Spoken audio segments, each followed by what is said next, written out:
The party is currently, you're already outside at this point. You've walked past firefighters and all that. You are by the vehicles getting ready to head out.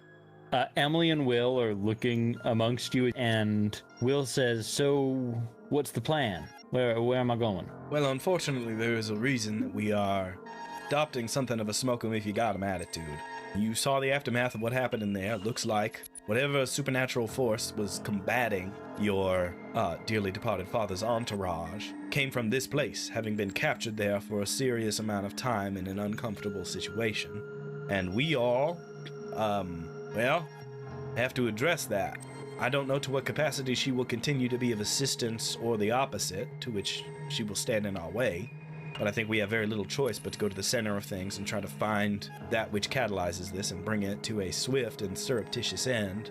Leastwise, this all come back in 9-10 years' time and be a problem all over again with a different young man and a different group of people who are maybe not as conscientious and aware as us all. All right. Well, whatever you think is best, I'm going to go along with it. Listen, what I think would be best would be for us all to go buy some plane tickets and fly to Tijuana and never look back, but alas, we must do the responsible thing, not the best thing in these moments. I guess if the ritual happens in another 9 years, would it choose another, dark vessel, or would Will still have to be the one, though? Almost certainly choose another vessel, because Will wasn't alive in 1881, was he? Since he's still alive now, and, there wasn't one back then, it might have cycled through, but... William, I do not say this to insult you in any way. Charles, I think a AA battery remains a AA battery, despite whether or not you already have one in your house. I think that they would be just as well suited to another as to the young man himself. Sure. I mean, AA is a pretty useful, I'd say, so... Yeah, William, I preamble with saying that this is not in any way. I love AA. I'm saying it's good. I take it as a compliment. Yeah, I guess we'll have to pick some up if we're at your house too. It's always good to have extras. Actually, he opens up the back of his recorder and goes, I actually do need some D batteries if you have any in your kitchen or something. We should all get on the road. William, is he armed at this point? Does he still have a sharp hospital stick? Is that still the best Will has to offer here? Did you give him the big old Bowie knife? Emily has one. Last I remember, he has the big hospital stick. That's all he's kind of wielding here. I don't remember him getting any. Oh no, yeah, you did give him a knife before walking away. I wish into the basement. I wish rather ferociously that the sheriff was at the station, because I would love to get this young man. William, do you know how to shoot? Yeah, pretty I would okay. like to get him a gun of some kind, but I'm not sure that option is available. So I guess stick close to me or Mr. Kevinson. The both of us are likely to be able to physically protect you. Connor has a habit of running off with a sniper rifle to take care of problems, so I suppose if he ends up watching from a far distant vista, perhaps that would suit yourself rather well. Jim, with all due kindness and respect, you are simply too dangerous of a man for me to put a teen in your care. So, I believe we are well set to divide into our vehicles and head to Shady Grove. By the way, and I look at Will, after this, when you definitely survive this whole ordeal, don't move anywhere else with a creepy name. Okay, yeah. If you go to pick up a house and you see that it's in Shady Grove by Bright View College, I'm gonna need you to just shuffle off and go live in the Huzik building.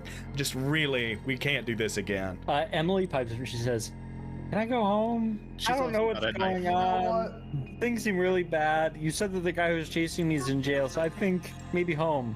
Yeah, I feel like that's a good spot for you. Wasn't she still being kind of weird though? Although I think it's kind of toned down now.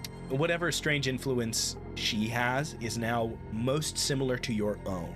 A sort of passive awareness rather than the full-fledged possession we were dealing with earlier. All that being what it is, I think Thomas will say, yeah, certainly, Emily, if you would like to return home, you are certainly more than able. If I do not know to what capacity this is in your power. She's a college freshman or sophomore? She's going into her sophomore year. Do you have a car? No, she uses a bicycle. Is there a town that's close to Charming, or are we pretty far out? You're pretty far out. It would be 15 miles out. Absolutely not that I was gonna. Thomas will say, if you have some convenient way to persuade your parents to go on a brief and sudden vacation to another town, it may be worth your time. If not, go to your house, lock the doors, lock the windows. Things might get strange. And we are deputies, so we might be able to go down to the bus station, tell them to just take her to another town as well. Oh, no, I don't want to. Is Emily local? Emily, are you local? Yeah, I'm local. Yeah, so she'll be just as safe in a nice, well-established place with her family that she will be if she were to spirit off to some other distant location. All right. I don't feel particularly comfortable putting a teenager on a bus in 1991 to go off to parts unknown with no cell phone. Understandable. Right. So, home, cool. Will one of you drop me off?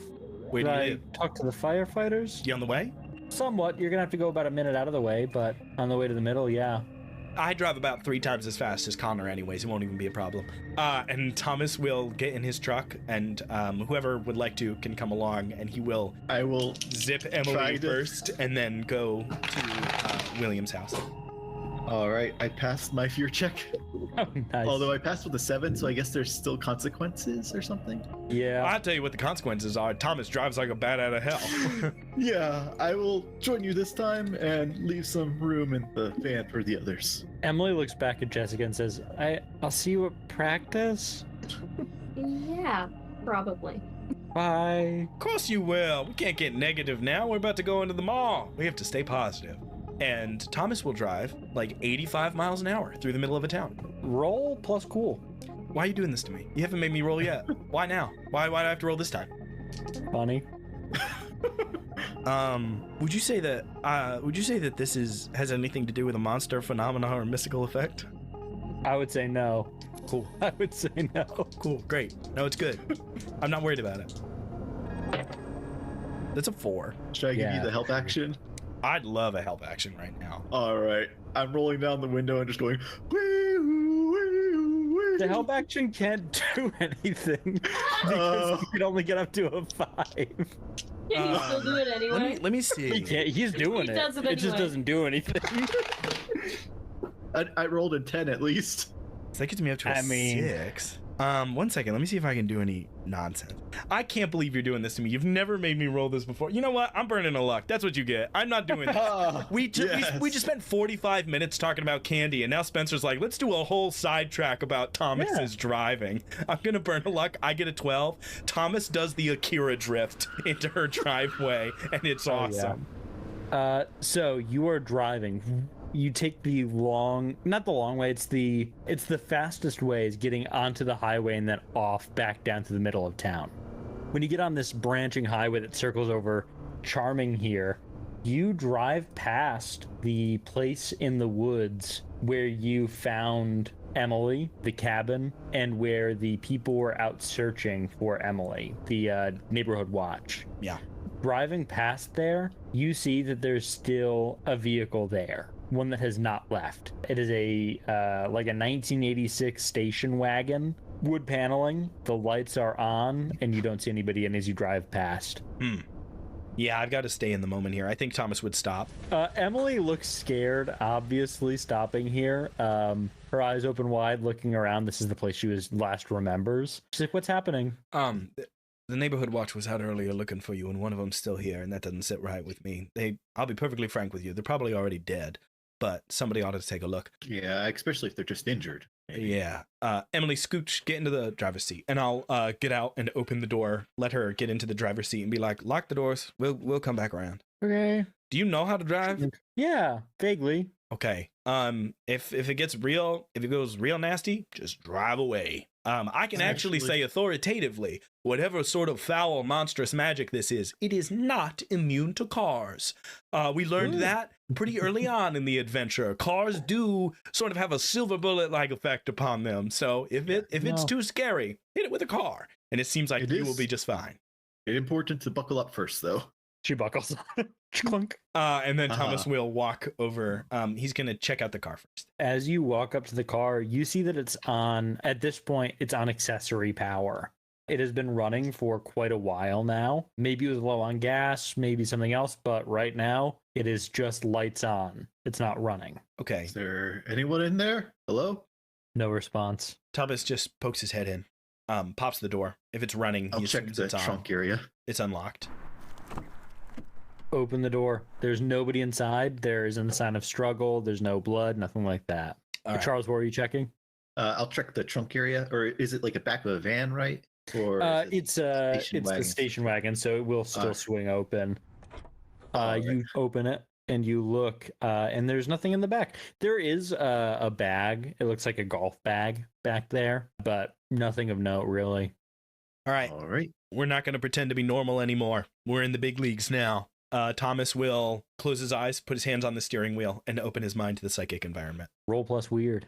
That is 6 plus 3 now. So that is a 9. Ooh, 9. You get a hazy impression. You feel a woman getting into this vehicle and starting it up. You see her like wave to the other people, and you see the tail lights of a vehicle fade away. And then you hear a noise, and the door opens back up, and the woman in this car steps out, leaving the car running, closes the door, and walks towards the woods. Same trance-like that's how you state get. that we saw in our vision of Emily. Not necessarily. She just maybe heard something and got up. Charles, we got a choice here.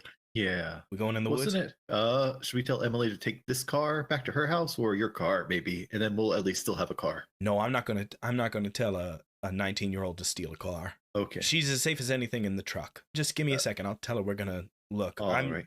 I'm gonna let's give ourselves a limit here. What, 5-10 minutes? And then Sounds good, yeah. gotta move on? All right. Thomas will run back across the road, over to the truck and like give her the universal signal for roll the window down. He starts rolling it down. Whoever was in the car seems to have gone off into the woods. We're gonna look not for more than 5 or 10 minutes. All right. So- I'll wait here. Window up, something scary happens. Drive off and lay into the horn while you do it, all right? Okay. All right. And he'll run off into the woods. She rolls it back up. Yeah. And you and Charles run off. Yeah. Once I get into the woods, I'll shapeshift into a deer again. Yeah, it is deeply upsetting. It in this moment is maybe worse than it's ever been. I have You're such- bridging the gap between man and deer. I have a very important question, Charles. Is this a smooth transition, or is this a sort of grim Wolfman-esque?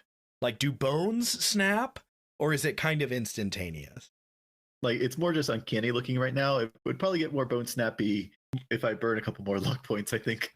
We're Okay. getting there now. Yeah. It doesn't look very pleasant. So Yeah. Thomas kind of grimaces through seeing it happen and will begin to move off into the woods, following the tracks. He's only going to go for he's serious about only wanting to look for 15. Mhm. So he's going to Yeah, walk I'll- for 7 minutes out. Nice. I will pick up my pace double time ahead of you just so I can we can both kind of have our eyes spaced out as we're going. Sounds good. And Both of you roll to investigate a mystery. Or read a bad situation. It's plus sharp. Yeah, it's read a bad situation. I think either way. I'll say Probably investigate a mystery makes more sense. I'm gonna say in Thomas's mind, he's reading a bad situation. He isn't trying to figure out what's going on. He's trying to figure out is this person alive? Yeah, yeah, I think it works either way. Whatever you'd prefer. Yeah, and I'll go investigate a mystery route then. I'm looking for the way she might have traveled through here, kind of trying to pick up the scents and any sort of broken twigs and stuff that bring the danger sense to my deer vision. Gotcha. And I rolled a 8. I rolled an 8 as well. Aha. First, Thomas, with your read a bad situation, you can ask one of these questions. I'm going to pick the one I think is the most thematically relevant for our moment in the action here.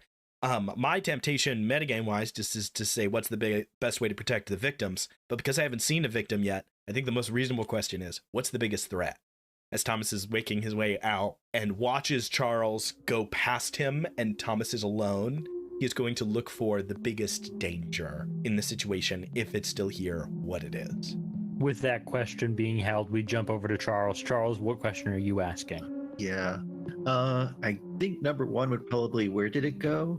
Because if I could determine whether this lady ended up in the witch's hut or if it was one of the other cultists abducting her. We follow Charles walking out in this deer man form past Thomas, sniffing out. You swear you can smell it. You can smell this woman's perfume. You also feel like you think you know who it is. The smell is familiar to you. And this is most likely Bev Jameson, the woman who'd spoken to you before as Not part of the Bev. Neighborhood Watch. You walk out and you are sniffing and following and sniffing and following, and you smell something else. And this is the smell of death. Something dead was here. And then you smell blood, and you follow that, and you find broken branches and kicked up mud, and you find blood splattered across a tree here, a rock on the ground covered in this blood as well. And we go over to Thomas Puck. Thomas, you are sweating. You're not sure if it's your fear, you're not sure if it's unnaturally warm even for what it's been here recently, but whatever it is, you are dripping in sweat and you're looking around, listening, looking, eyes open wide, trying to spot anything. And then you hear as a stone whips past you and crashes into a tree, shattering the bark away. You whip around and you don't see anything, but you know that a stone just ripped past you. Because they're at Thomas will sort of leer back a little bit, and he's just eyes wide looking out into the forest trying to see what it is. Stops for a moment and then is going to dart on a diagonal, trying to like sprint, not trying to necessarily get away. He wants to hear if he can hear their footsteps as he dashes off at a diagonal very quickly and starts to like weave between trees to not be easy to hit. Roll plus sharp. This is going to be a read a bad situation essentially. My God. Dub 6s, +2, 14. Wow. Yeah, with that high of a roll, you are running at this diagonal angle, and you see another rock whip towards you. You slide underneath it, your knees scrape on the rocks and branches below, and you stand back up, and you hear footsteps running, and you see a flash of red hair, which is what Bev Jameson sports in this tree line. So you have reason to believe that Bev has been taken. So a very injured body from the hospital, which is only about 5 minutes away, ran into the woods, found Bev Jameson, killed her, and now has a more agile, less damaged body to be in charge of. Great. That's what I was hoping would happen. Thomas will... Ooh. Do I know what direction Charles ran in? Absolutely. You saw him walk off, and you cut a diagonal to be going in that same direction. Okay, Thomas is going to run to Charles. You break through another set of these trees, and you see Charles in front of you, in deer form, sniffing at this blood. You see, lock onto that blood, look up at Charles, and you both lock eyes. Dead nonsense. And Thomas will run over to Charles and whip around because he's seen Charles do some pretty devastating deer foo and would rather be closer to him than further. We need to make our way back to the car right now. Bev Jameson's already dead and already possessed. We are well into the weeds. Getting out of the car was a bad idea. And we cut to Jim Duggins, Jessica Fitch, and Connor Connors, along with William Graham, in the utility truck, this van. You are going the more direct route, not having to angle around to drop off Emily. You're going straight through the middle of town to the heart, as it has been referred to. You get there within like 12 minutes or so. It is not a long commute whatsoever. And looking around, you see that Thomas and Charles have not made it here quite yet. Knowing Thomas's speed, at which he normally drives, he should probably have been here even with dropping off Emily. So it's a little bit suspicious. Not scary yet, but suspicious nonetheless. You pull up and Will says, "This is me." I know. Whoa. Something Oh. doesn't seem right here. We should wait for a little bit, or what do you think they be? You think they took a different route? You think they got stopped? Do we Oh. still have walkie-talkie? You do have walkie-talkies, but it's only usable up to a few miles away. I'll use it quick to see if they are close. Yeah. This question posited by Jim Duggins. What's going on? Connor, you grab the walkie-talkie and you call out. What do you say? Hey, we just got here. We got the location. You guys aren't here. Do you read me? And there's no sound. All right. So they're not within range. Either A, they got stopped by her parents asking why two grown men are bringing their daughter home, like that, or B, that would be- something happened. If they aren't here in 10 minutes, that's too long.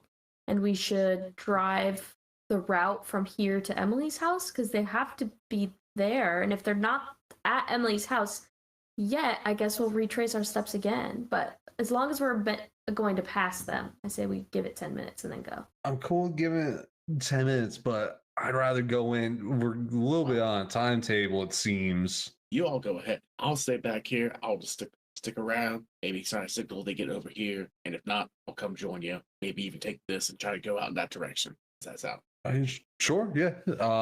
If everyone's all right with that. How is the house looking? Is it lit up? Is it dark? Is it big, small? It is large. This isn't like an estate, but it is 2-level, wide-ranging, like 4-car garage in this nice place. It is all dark. It doesn't look like there's anybody inside. Will says, "Should I go in with you? Should I go with Jim? should I sit in the car? What? I guess you could come in and show us around. Yeah, with you. Maybe in your dad's study, even. Yeah, sure. I mean, I've never been in the study, but I'll show you around the house. Make sure you don't get turned around. Is your mom not at home? She out? My mom is dead, but so should just be us. When did Gotcha. she die? When I was a baby. Oh my god. Bill. Sad. Orphan. I didn't think about that. It's very sad that I'm an orphan now. Spencer, Yeah. what the heck? You see that he's very upset. Spencer, this is Jessica's crush. I need somebody to lean on. Will still is alive at least. Well, yeah, one man army. Will says, "All right, I'll go in with you." Jim, good luck. He gives you a clap on the shoulder and then walks. He pulls out a set of keys and he unlocks the front door. He swings up and says, "Come on in." He flicks on a light in this entryway, and this is like old money home that has been spending more money to renovate and keep up. But there's still a bunch of like old oak flooring and trim, glass mirrors along this entryway, clearly well off. And he says, "Yeah, so if you follow me, we'll keep moving. Through here on the right, you got the kitchen. We have the sitting room, no shoes in there. And then over this way, we've got the staircase leading up to the bedrooms. You get the living room over there." He points down a ways and he says, "By the bedrooms is the study. There's a basement as well. We typically just keep like Christmas decorations and stuff down there. But yeah, if we're just going straight for the study, let's go." You can see he's a little nervous. Breaking this long-standing rule from childhood is upsetting him, even knowing that his dad is dead. It's that residual fear. And he walks up. He says, "So here it is." And he goes to open it, and it is locked. Yeah. He shakes it again, and it's not moving at all. It's like, I don't have a key. Do you think your dad would have one in his room? Maybe. Might have had it on him. Would you be okay if I break it down? Who's It's up gonna to get you. you in trouble? Go ahead. Honestly, break it down. I won't stop you. Would you like to break it down? Yeah, I think I would. Go for it. All right, I will. And he says, "How do I just kick it?" Yeah, I'll air kick and show him where to kick for. You're kicking for By the you're kicking right underneath the handle, kind of where the lock is. All right. He leans back. He kicks. I'll give help action. I don't typically roll in this game, which is strange for people who aren't used to it. I won't. So you help him out by telling him how to do it. Will leans back and kicks, and it splinters open and swings and bangs against the wall. And he pushes it open and he says, "All right, Nicely done. thank you." Camera cuts away to the van. We look at the wall of the van. There's an undergraduate counseling degree up on the wall. So let's start looking. I can't really help. I mean, I'll help out, but I don't know anything in here. I've only seen like glimpses when it opened and closed. So Mainly, I guess, look for religious looking stuff all right. or weird looking stuff. Those are kind of the two things we're looking at. Yeah, Will nods, then he flicks on another light in this room, and you see like plinths and glass cases covering just over a dozen ancient texts and weird little odds and ends, That's a little weird. diagrams and statuettes, and he's like, Yeah, I could see why you weren't allowed in here, brother. yeah, he kept all the historical society stuff that he had collected here. The fact that means that this room is the size of all the other rooms on the second floor added together is so funny. Will has not been in it's a 1 study. quarter of his house because he has not been in this room. It's huge. It's so big. It's like 2 master bedrooms. And he's like, so yeah, Okay. religious iconography, sure. And he starts like walking through and like marking down things that he thinks might stand out. What are you guys doing? You two in here. We got Jessica and Connor. Yeah, so he's on the religion stuff. Any like letters or stuff, like information between like members? It's kind of what I'd be looking for. Gotcha. And Jessica? I think I want to investigate a mystery. Can I do that psychically? I'm gonna say you can use magic to observe another place or time, or like open your perception to a greater extent, and then you can ask some of those questions. Sure. Okay, I will do that. Roll plus weird. Yep. I rolled a 4 plus 3, which is another 7. That By is the way. still technically a success. So you can ask me one question. I kind of am looking for like the strongest sort of, psychic energy in this place, but I think to do that, I'm asking more of what is being concealed here. Like, we can see that these are all, the artifacts and stuff, but like there's a piece we're just missing, and I'm like, I don't understand. What is standing out to me, Yeah, you close your eyes and open your mind here, listening to the echoing reverberations of this magic. You sense energy from most of the items in these glass cases. All of them are flagging as being spiritually powerful in some way. You get the sense that this man, Will's father, had at least a general idea of what was real and what was not real through his years of collecting and whatever else he'd gotten up to. But you sense deeper and deeper and deeper. And you find, so there's bookshelves with just tomes and various things like that.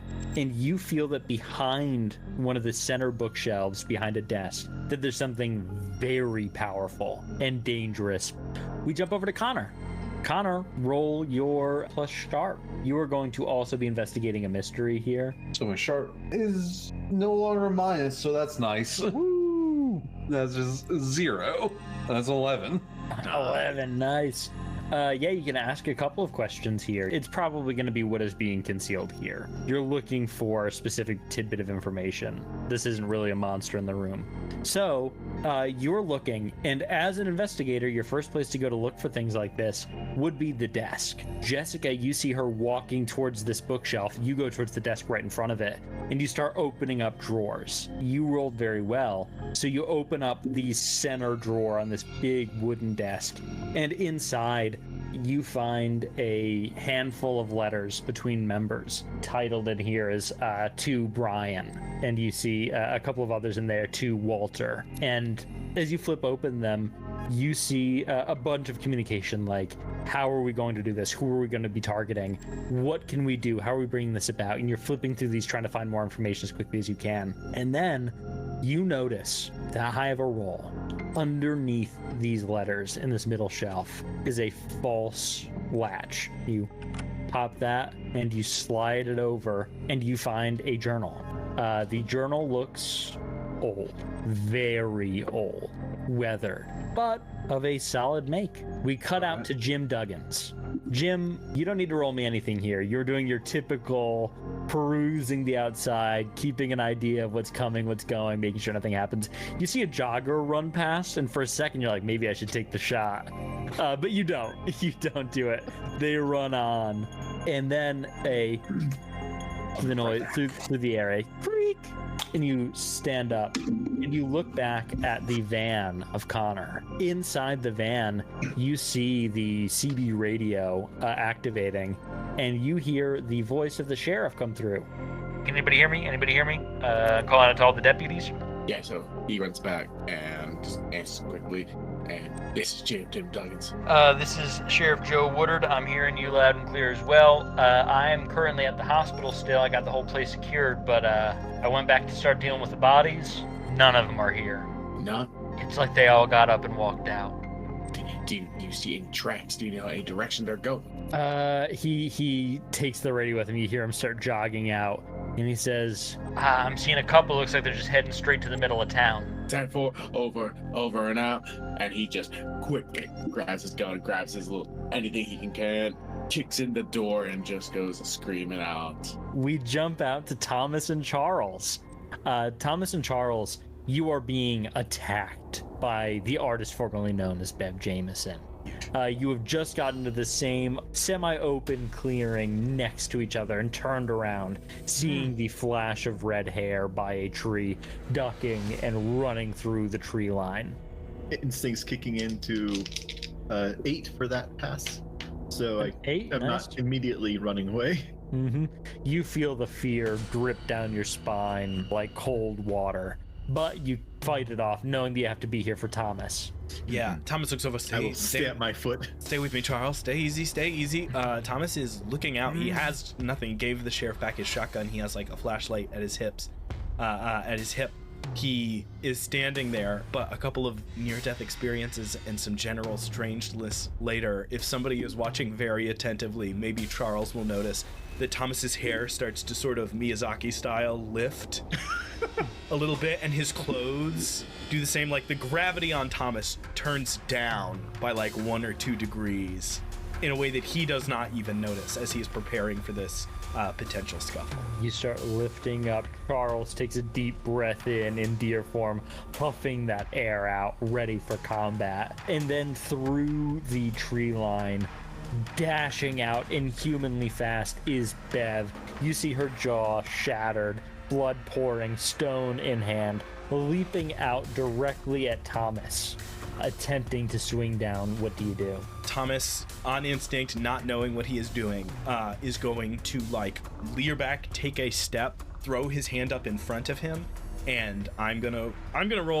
be smart this time. I'm gonna roll plus weird before I describe what happens. I have a nasty habit of describing first, which is a bad idea, because then Spencer has to be like, that's what you thought you'd do, but instead you twist your ankle, nerd. We rewind in time. That is a 13. Thomas is going to use his new little borrowed from the hex table here.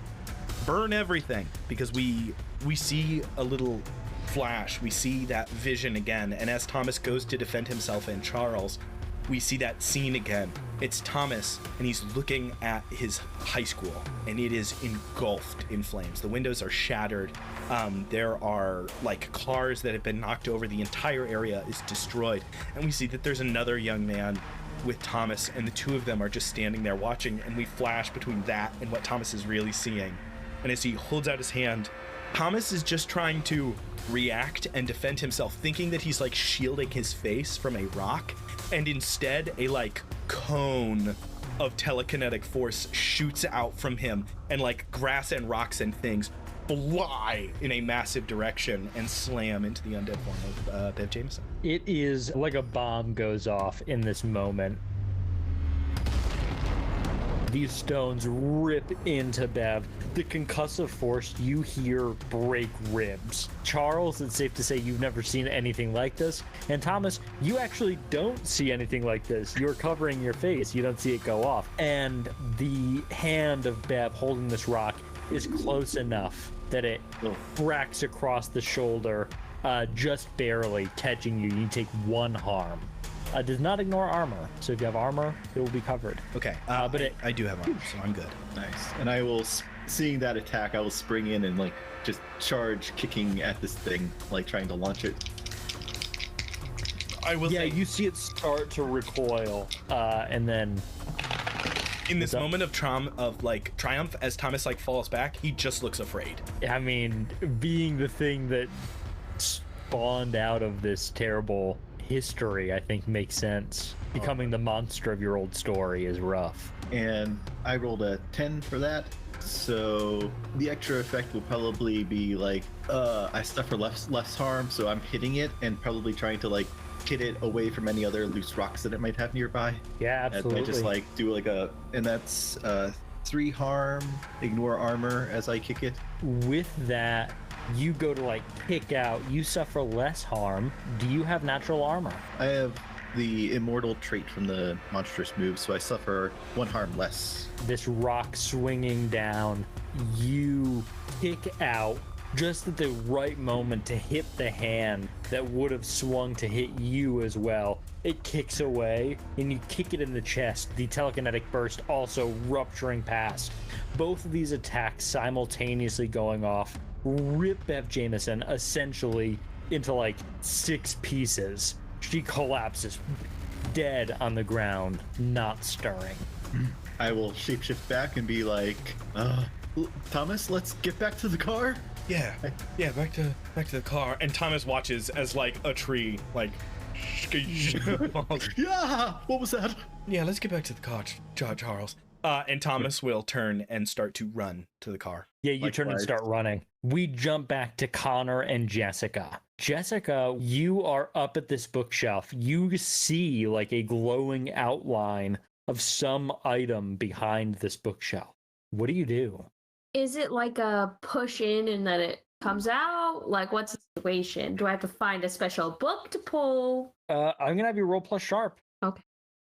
It's a 3 plus 1, so a 4. You truly start like pulling a bunch of books off the shelf, pushing on this shelf, and nothing is working. There is something back there. You're gonna have to try some other way of getting in.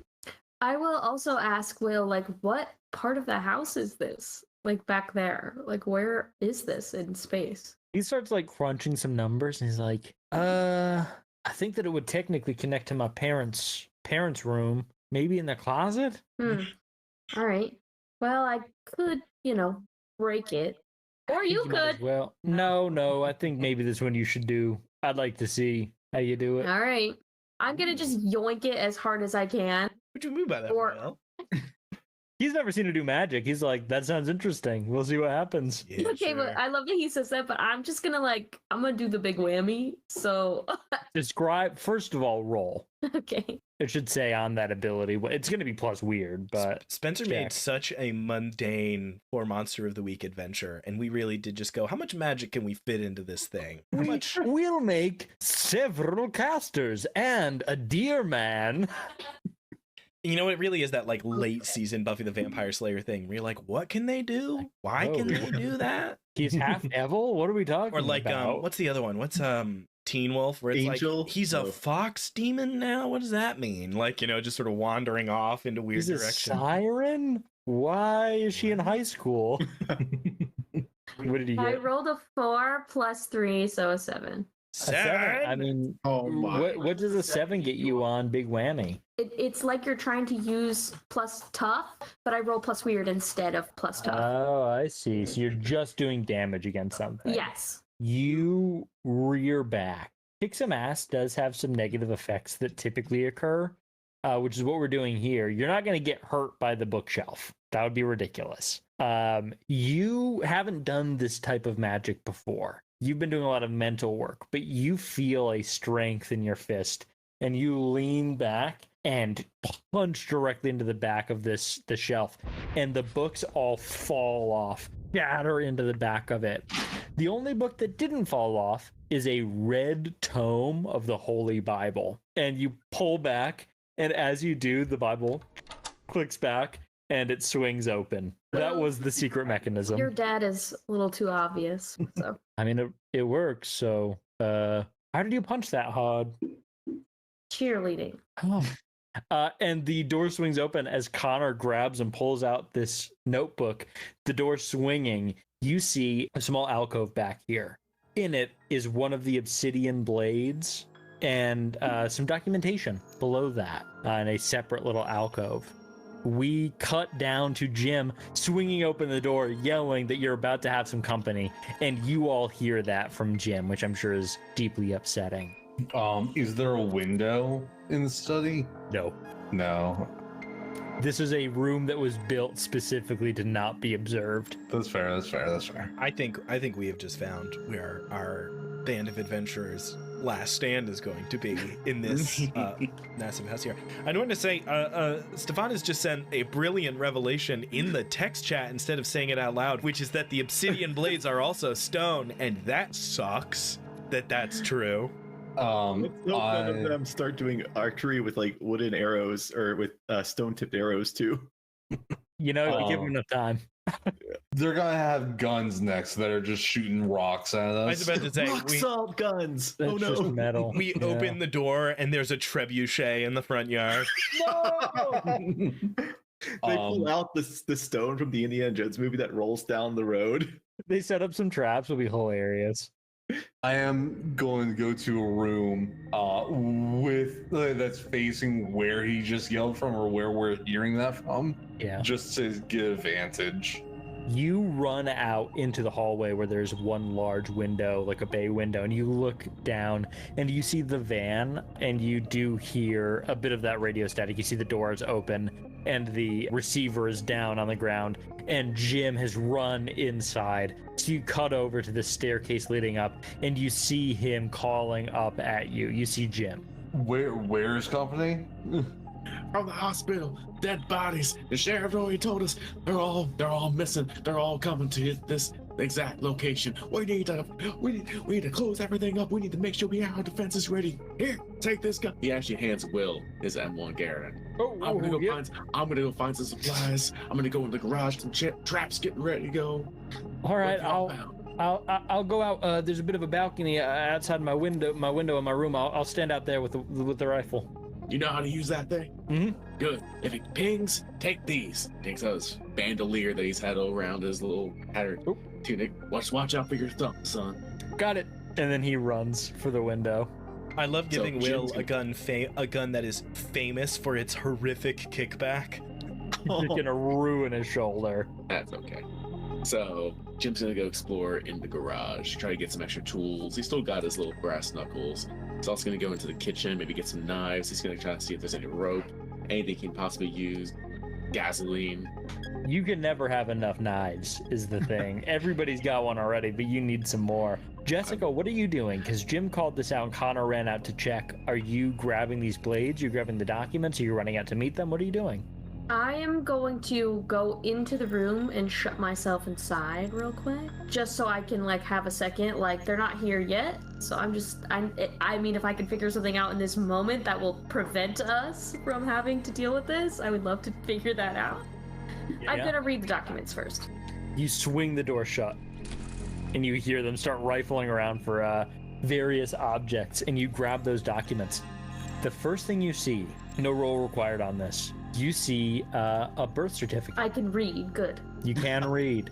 You see a birth certificate, and it is written out for a person named Lucian Stonewall. Oh, come on. You look at that. Lucian. It is lined up with the same year you were born. It is a boy who was born in Massachusetts. Looking at that document, In Salem? it doesn't say Salem, Massachusetts, but it is in Massachusetts. All right, okay, let me get this straight. First, you make my crush, a vessel. Second, you kill his mom when he was a baby. And third, you kill his dad, now he's an orphan, and he was adopted?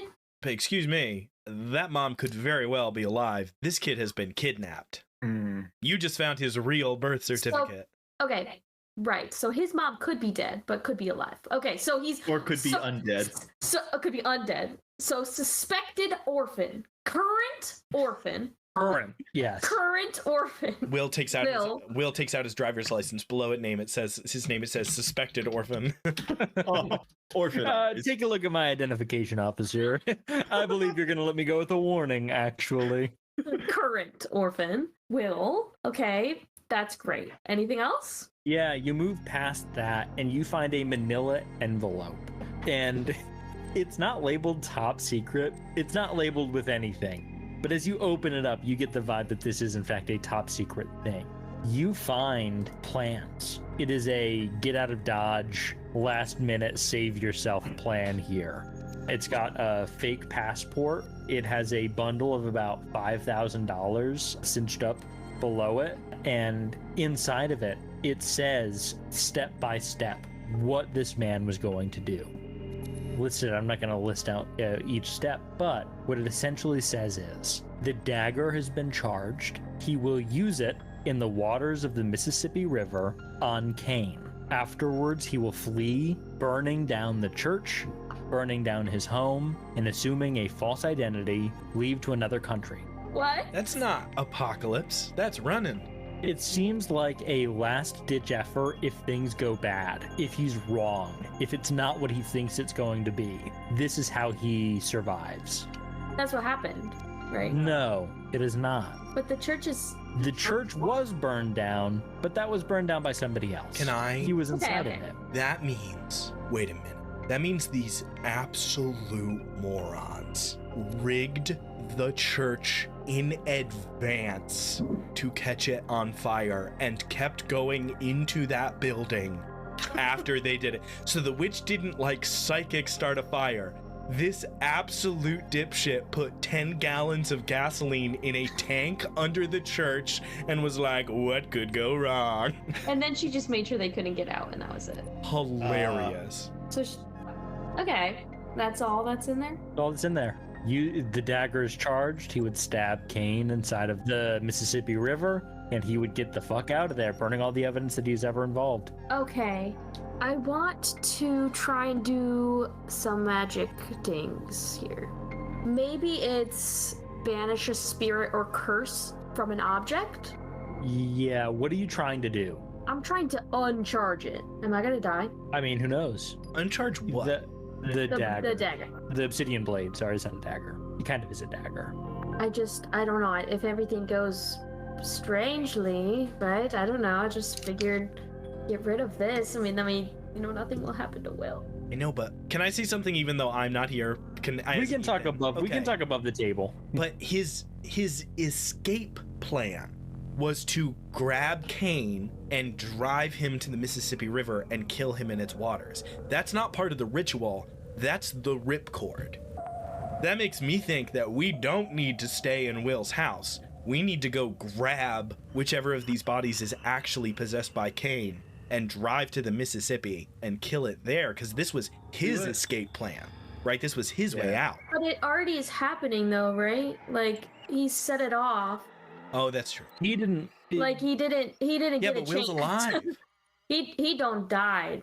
But we're not there yet. Will's still alive. Yeah. So my true. point is just that But doing this that isn't part of his plan. It is the oopsie daisy. The plan didn't go right. I have to kill Cain.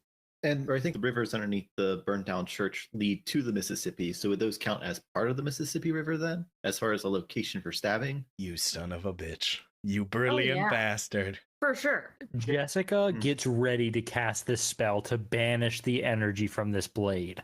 And in a moment of psychic connection between Thomas and Jessica, they are drift horsing here, which you guys would have to listen back like 800 episodes to understand.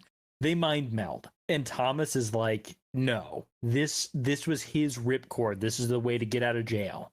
If you get rid of this, we can't use the ripcord. And as you're about to blast this magic, you pull back at the last second. And we move down to Jim Duggins. Jim, you are in the garage. Roll plus sharp. You're trying to find some useful items, some inventory. Guess my level up would potentially be good for this, since I got that. Yeah. I will Plus say, 3's gonna come in handy, because that's gonna be I'll make it a 7. Nice. Jessica has just accidentally, through genuine investigation, managed to do What Can Hurt It, one of the investigative mystery questions. Yeah. Yep. So, Jim, with a 7 on your sharp, you are looking around and you don't find anything that jumps out at you as being particularly useful. But what you do find is a set of power tools. There's a chainsaw, there's a drill with a large bit, there's a weed whacker. You got a lot of options in terms of like hardware, and there's rope. So whatever you want to do with all those things, they are there. Jim is filled with an overwhelming urge to say the word groovy. It's all like kind of basic like yard tools in there. Yeah, you got some craftsmen in there. Say no more. Jim's also gonna run into the kitchen. It's not too far quickly. Yeah, you run into the ideas. kitchen. We're gonna keep the same roll. In the kitchen, you do find a set of very nice knives imported from Japan, sharpened. They are very good. There's like a paring knife, there's a butcher's knife. They've got all that. They're on like one of those magnet knife holders, so you can just grab them and pull them down onto the counter if you'd like. Otherwise, nothing really jumps out at you. Okay. He goes through the different pantries, finding anything, and I think we're just gonna leave it that Jim, who has planned for any of these events should his shack ever be raided, goes back to some of his desperation roots. He chews on another cigarette. Of course. You chew. You grab your items. You amass them. I'm gonna brain blast this later. All right. We'll jump back later to Jim's like rope-tied chainsaw that he whips around like a lasso, whatever it is that he makes. Not the chainsaw as meteor hammer of our dreams. We now go to Connor. Connor, Jessica has closed the door. Jim has run down to the garage. What are you doing? I'm trying to get a hold of our group to give information that's been gotten to us now. You run out to the car and you start calling out over the walkie-talkie, over the CB, trying to get anything out. You're talking to Sheriff Joe, saying the information that you found, trying to get them to convene. The sheriff is nodding and saying, all right, I'll meet you wherever you need me to meet you. I'll get out of the hospital now. It's all locked up. There's not anybody left anyway, so I'm going to get out of here. Just tell me where I need to go. Is there anywhere like in between this house and Emily's? Yeah, there's some neighborhoods and stuff. Just neighborhoods, no like not anything big, of note. no significance. No, it's like Emily's is up above here. Connor, you call that out. You're calling that to the sheriff. And then you hear a response muffled through the walkie-talkie as Thomas and Charles get within range, calling out, can you hear me? Can you hear me? Great. All right. Oh, hey, we can hear you. Yeah.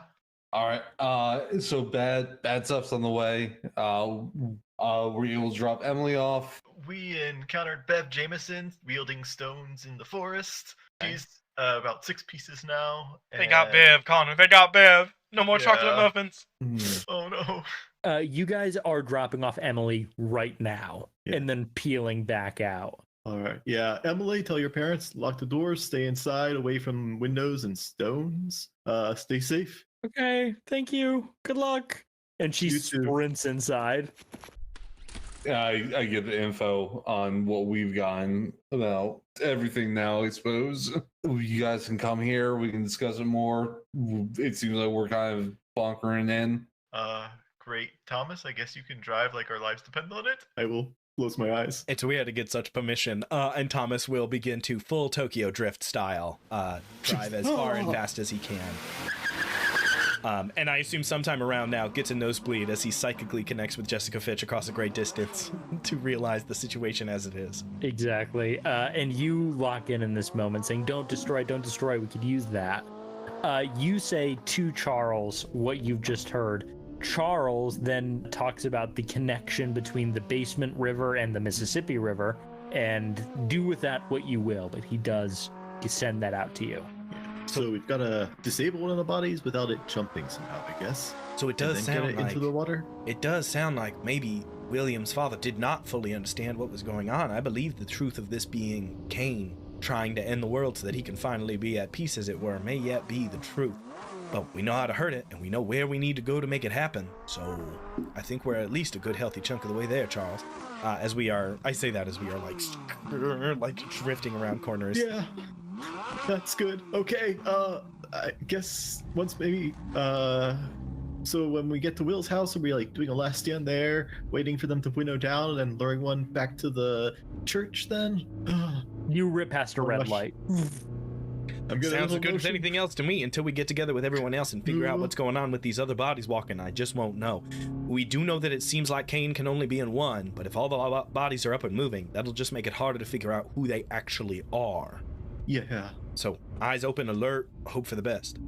You both rip onto the main street here into Shady Grove, and you see up on a small balcony is Will with a rifle aimed down the road. He sees you all, lifts it back up, and you park right in front of Connor, screeching to a halt. You leap out. Connor, you see Thomas and Charles jump out of their vehicle. Jim, you are amassing your armory. Jessica, you have finished mind melding and discovering the secrets of these items. And that is where we are going to end tonight's session. Oh my goodness.